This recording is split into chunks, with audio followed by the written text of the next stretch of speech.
É um prazer, Sabrina. Eu me chamo Adriano Carneiro Giglio, sou subsecretário de ensino da cidade do Rio de Janeiro, né, da rede municipal da cidade do Rio de Janeiro.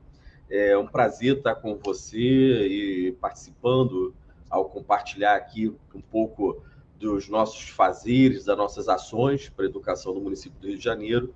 E acredito que a gente possa compartilhar e aprender muito no conjunto das participações que vocês estão promovendo para esse evento.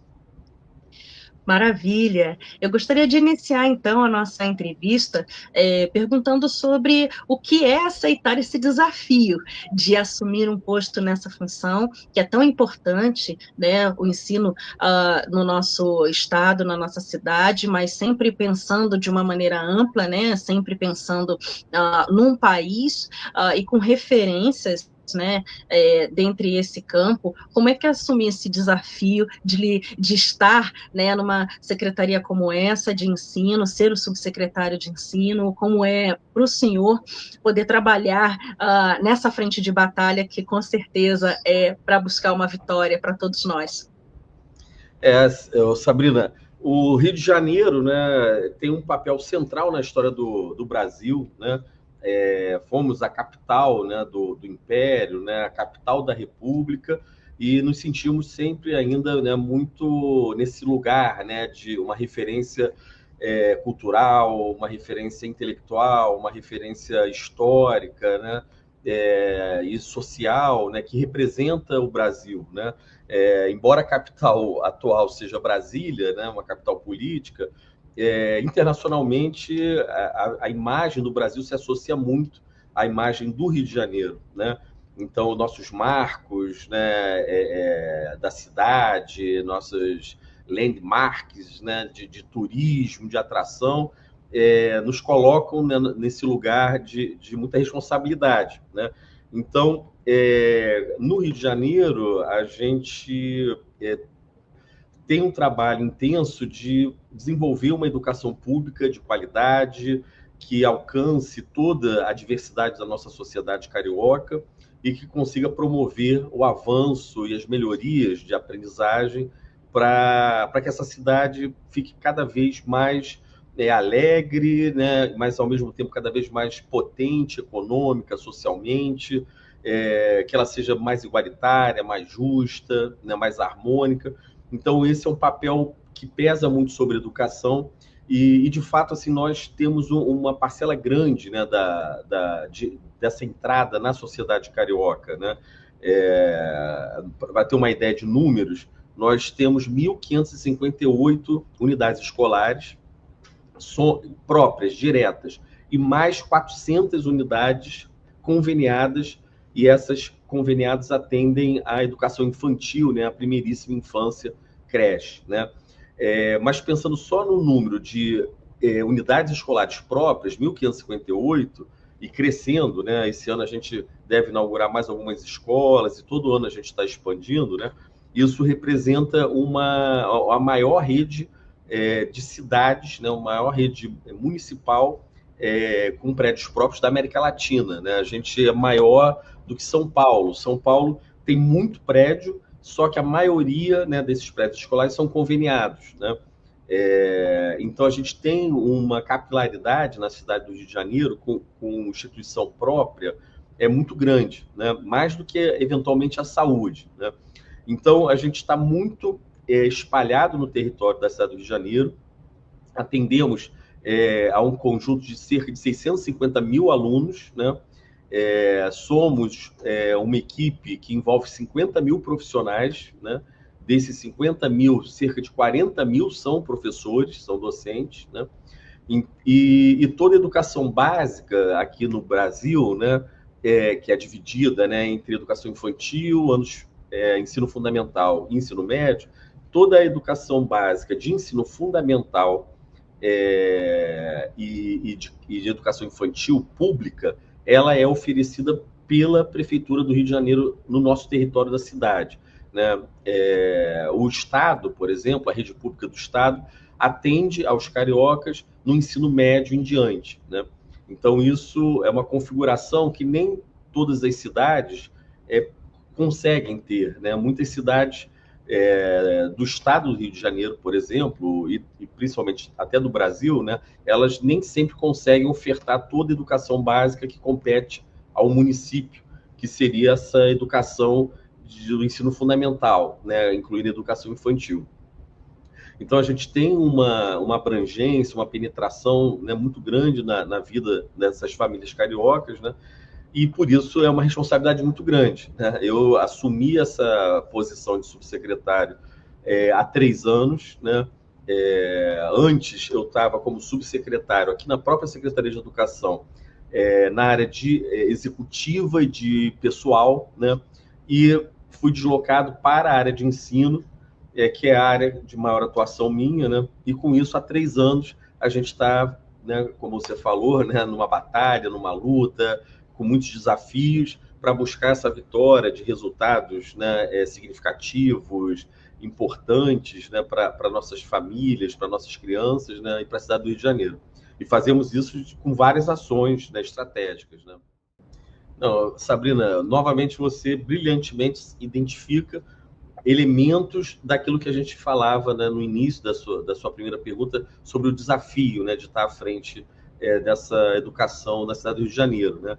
Então, são pontos que você traz que integram essa complexidade contemporânea, né? Então, são famílias que têm crianças e jovens e entes que necessitam de uma educação especial, né? É um público que a gente precisa incluir no processo escolarizado, né, no processo educacional escolarizado, o que a nossa sociedade, até um tempo não muito longe, né, ela tinha dificuldade de expor, né, a sua família, os seus entes, né, entendendo que isso era algo mais privado, né, as suas limitações, suas dificuldades, né, e que agora, né, ainda bem, né, a sociedade entende que ela precisa colocar isso em público, trazer, né, e integrar, né, a diversidade que constitui a sociedade, né, e não ficar invisibilizando, né, seus entes, né, seus cidadãos, as pessoas do seu povo, né?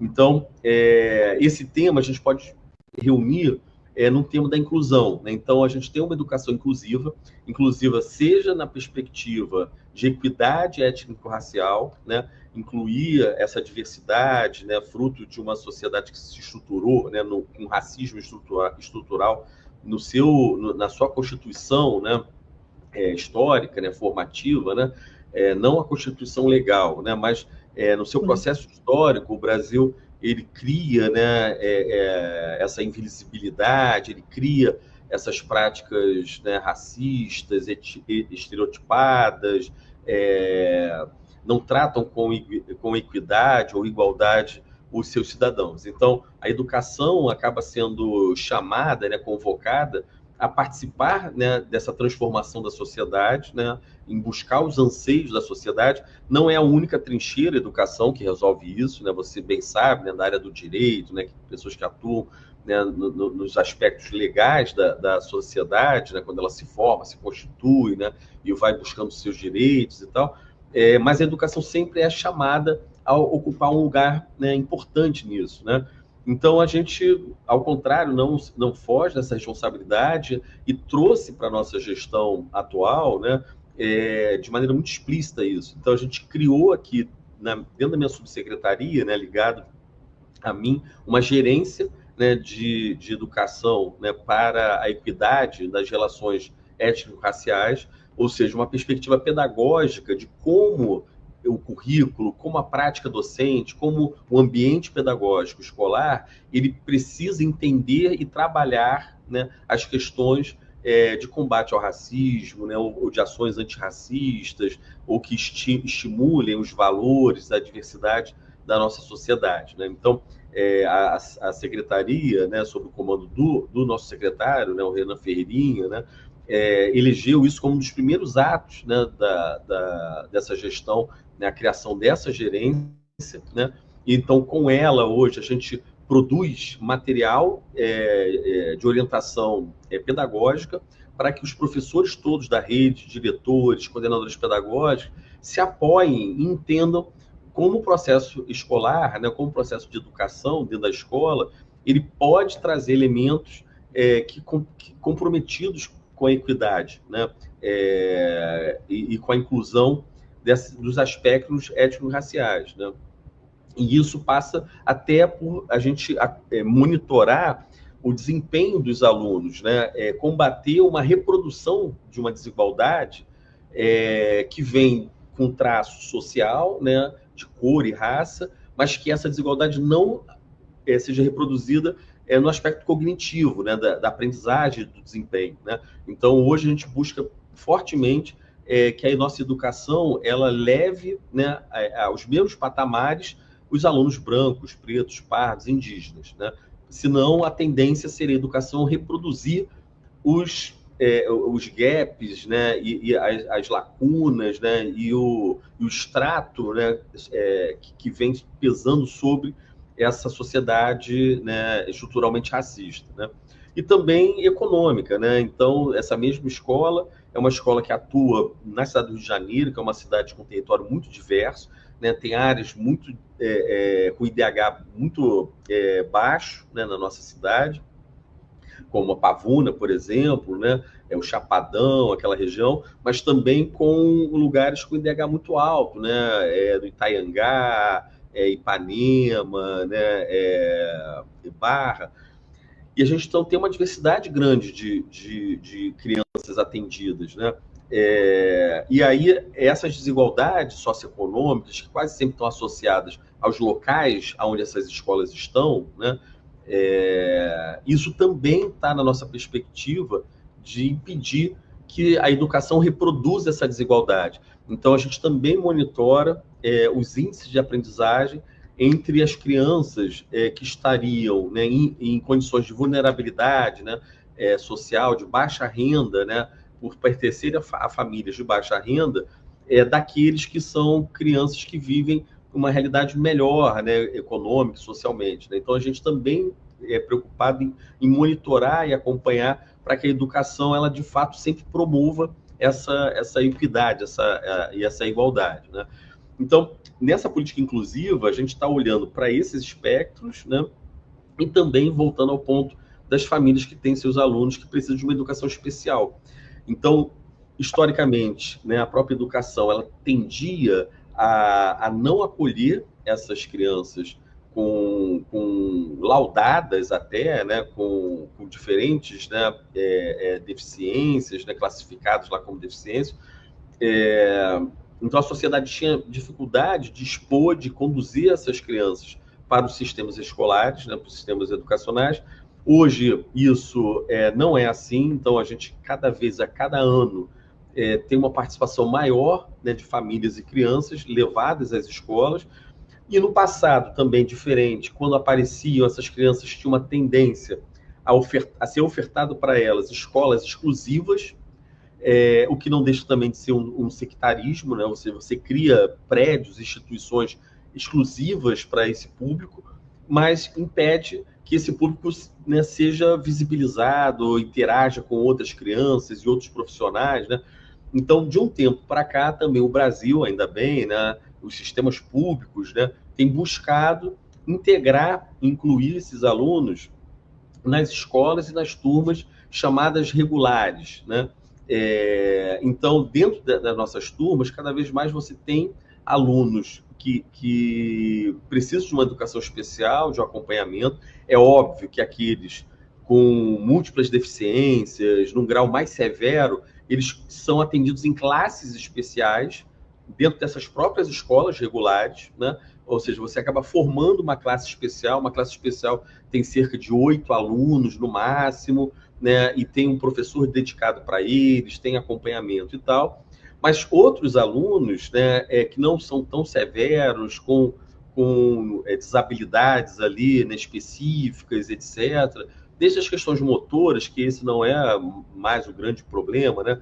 Mas outras questões que passam por questões neurológicas, cognitivas e tal, boa parte desses alunos hoje integram as turmas regulares. Existe um limite, né, por turma, para que você faça um bom trabalho. Então, você chega a atender numa turma de 25, 30 alunos, você chega a ter 3 alunos no conjunto, né, dessa turma que possam ser laudados, né? E esses alunos têm mediadores, ou tem intérprete de Libras, tem algum profissional que apoia os alunos. Então, essa é uma frente também muito cara, muito importante para a gente. A gente tem aumentado muito o número, não só de alunos incluídos, mas também da rede de apoio e da formação e qualificação dos profissionais para trabalhar com esses alunos, né? E, no final das contas, nesses 3 temas que eu falei aqui, de inclusão, né, seja por equidade étnico-racial, seja por alunos com deficiência, ou algum tipo laudado de deficiência, ou seja, alunos com uma desigualdade econômica, né, grande, para trabalhar com essa diversidade de público, você tem como ação estratégica formar os profissionais, alinhar os profissionais que atuam na rede, né, professores, coordenadores e tal, porque nem sempre as faculdades, as universidades que formaram os nossos profissionais aprofundaram isso, né, apoiaram esses profissionais a saberem lidar com esse público. Então, acaba sendo uma tarefa muito forte da própria secretaria também subsidiar e apoiar a formação desses professores, né, tentando ajudá-los no processo de inclusão, né, de atuação junto a essa diversidade que você recortou aqui, né, como, de fato, uma diversidade que é um desafio, né, mas que é algo bom e positivo, né, para a sociedade hoje buscar, né, superar o que no passado ela não sabia lidar, e agora a gente precisa avançar nisso, nessa pauta, né? O Brasil tem um destaque internacional na matemática, porque ele, por exemplo, tem uma das maiores instituições de matemática, que é o INPA, e inclusive ele é sediado no Rio de Janeiro, né? O INPA já foi agraciado com a medalha Phelps, né, que é o prêmio Nobel, né, da matemática, né? Então o Brasil tem uma contribuição e um reconhecimento significativo no alto nível, né, acadêmico, de pesquisa da matemática pura e aplicada, mas, curiosamente, a gente não consegue ter desempenho dos alunos, né, na nossa educação, né, brasileira à altura de outros pares nossos da América Latina, né, ou da Europa. Então, em 21, a gente trazendo essa reflexão de por que a matemática, né, ela no Brasil não consegue ser ensinada ou aprendida, né, na educação básica de maneira mais ampla, né, mais popular, né? Os pequenos grupos, né, de alunos que vão virar pesquisadores do INPA, que vão ter esse destaque que eu mencionei, né, internacional no futuro, é um pequeno grupo, né, ótimo que tenha, né? Mas por que a matemática não envolve tantos dos nossos alunos e tal? Então a gente pensou nisso, olha, vamos valorizar a matemática, vamos reconhecer, né, e vamos estimular alunos e professores a se empenharem a fazer um aprendizado e buscar resultados de matemática. Criamos a nossa Olimpíada Carioca, meio que combinando com o OBMEP, que é uma Olimpíada Brasileira de Matemática, né, das escolas públicas e privadas. Quem realiza o OBMEP é o próprio INPA, né? Então a gente pensou assim, vamos fazer a nossa Olimpíada Carioca de Matemática, vamos avisar o INPA e combinar com eles que a primeira fase é comum para todo mundo, e a segunda fase a gente faz com a seleção dos alunos e busca, nessa seleção dos alunos, reconhecê-los com medalhas, certificados, né, troféus, e temos um grande prêmio, né, no final das contas, que é uma viagem para a Disney e para a NASA. Então, a gente, a cada ano, leva 100 alunos, né, para fazerem, né, um percurso lá de uma semana entre Disney e NASA, né? É a NASA for Education, né, que tem uma pegada educacional, né? E aí a gente, dessa forma, criou, né, a Olimpíada para reconhecer, estimular, valorizar e colocar essa matemática mais próxima dos nossos alunos. Tem surtido efeito, né? Porque passou a ajudar, né, no estímulo, e resultados dos alunos têm melhorado ano a ano, né? Isso tem sido muito importante. Mas a gente não se limitou a isso, né? A gente também veio com uma ideia de, como eu novamente, no início a gente falava do Rio, né, dessa capital, a gente falou assim, olha, vamos ser a capital da matemática. É o Rio Capital da Matemática, é o slogan que a gente criou esse ano, né? Já que a gente tem sido bem sucedido nas edições da Olimpíada Carioca de Matemática, né, de 22, 23, 24. A gente faz agora, em 25, novamente, né, essa edição da Olimpíada Carioca. A primeira fase agora, semana que vem, né, que coincide com a primeira fase da OBMEP, e depois, no segundo semestre, a gente faz a nossa segunda fase.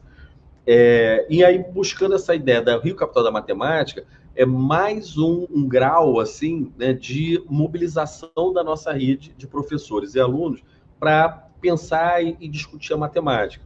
Então, a gente começou o ano fazendo um grande seminário, juntamos num sábado 1.000 professores, né, que vieram voluntariamente, né, assistir, né, uma sequência de palestrantes, né, internacionais, nacionais e tal, falando sobre o ensino da matemática, aprendizagem, métodos e tal. E desde então a gente tem criado várias ações para mobilizar as escolas, né? A gente chama de desafios da matemática em rede, que através de uma plataforma, em algumas semanas, né, ao longo do semestre, a gente envia uma sequência de atividades, um desafio. Os professores realizam na sua sala de aula, naquele período, né, naquele limite ali de dias, né?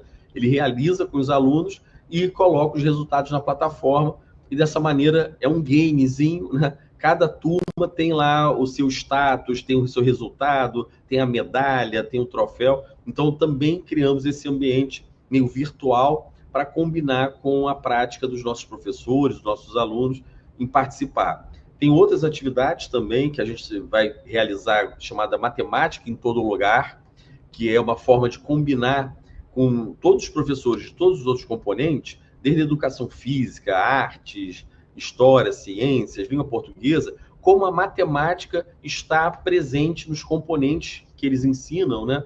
Como ela faz parte, né? E aí, dessa maneira, a gente tenta valorizar as habilidades matemáticas que os professores de matemática se preocupam muito em desenvolver os seus alunos, e a gente agora vai chamar a atenção para que os alunos percebam como essa matemática também é um meio, né, de conhecimento, de aprendizado, até para os outros componentes, né? Então, o aluno precisa entender a matemática como aquilo que está em todo lugar, e por isso é importante ele ter as suas habilidades desenvolvidas, né? Então, a OCM, né, a Olimpíada Carioca de Matemática, foi um primeiro grande marco que a gente fez e surtiu efeito, né, valorizou. A gente faz uma valorização, por exemplo, Sabrina, identificando as escolas onde as meninas tiveram os melhores resultados. Aí elas ganham uma placa, essa escola ganha uma placa de equidade, né, de gênero, né, porque também tem isso, né? Curiosamente, os campos do saber e do conhecimento, ao longo do tempo, eles socialmente vão determinando aspectos, né, de gênero, né, de participação. Então, tende a ser mais masculino essa matemática do que feminina, né? Então, a gente também veio buscando, né, reconhecer e valorizar, desmistificando, né, que o conhecimento matemático é para meninos ou meninas, e não existe isso, né? Então, a gente também tem feito esse trabalho. E agora, assim, você me fez lembrar que, além da matemática, que é um campo super importante, estratégico para a gente da aprendizagem, e que a gente tem falado da capital da matemática e tal, né? E com isso tentando atrair o aluno e mobilizar alunos e professores, esse ano o Rio de Janeiro é a capital, né, mundial do livro, né? E um título recebido pela Unesco, né? E curioso, né, que parte do seu público aqui, né, é lusófono, né? Então, essa capital mundial do livro, que é o Rio de Janeiro, é o primeiro de uma capital lusófona, né? Normalmente, a Unesco dava esse prêmio, né, e concedia essa menção a países, né, de línguas saxônicas, normandas, até árabes, se eu não me engano, né? Então, o Rio de Janeiro, esse ano, é a primeira cidade, né, que representa os povos de língua portuguesa, né? Então, isso refletiu também na educação, né? A gente, esse ano, tem uma série de ações específicas para isso. Esse é o ano de Bienal aqui no Rio de Janeiro, né? que começa agora, acho que daqui a 2 semanas começa. Então, a gente também tem uma ação forte aqui nessa vibe, né, do Rio Capital Mundial do Livro.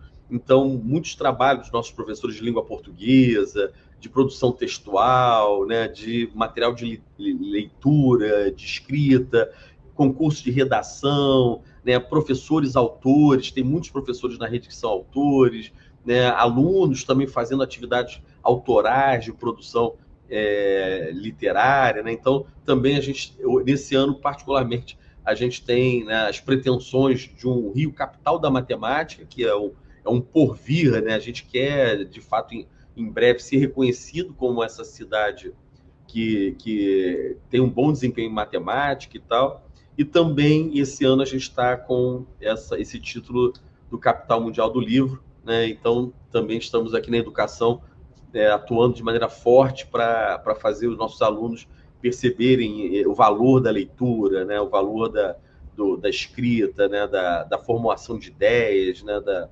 Da expressão, né? Linguística, né? Como um valor, né? Cultural e intelectual importante. Bom, então eu agradeço, Sabrina, o tempo e o espaço que você me traz aqui para compartilhar um pouco do meu fazer aqui como subsecretário da Educação na cidade do Rio de Janeiro.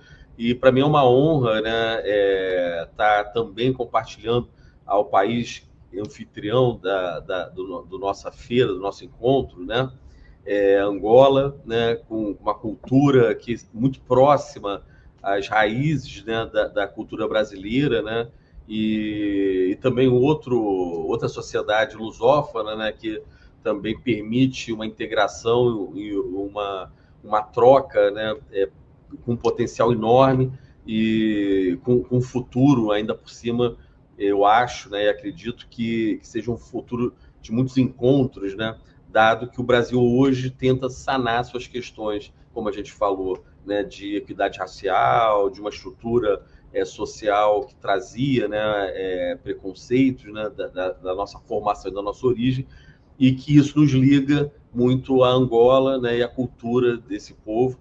E esse futuro, então, vai ser um futuro certamente de muita aproximação, de muita interação nessa aldeia global que a gente cada vez mais tem que saber, né, viver e compartilhar, né, com saúde, com alegria, com vida, né, promovendo o bem-estar de todos, né, nesse planeta, né, que a gente também precisa preservar. Agradeço novamente. Eu que lhe agradeço. Muitíssimo obrigada. Obrigada e até a próxima. Até a próxima.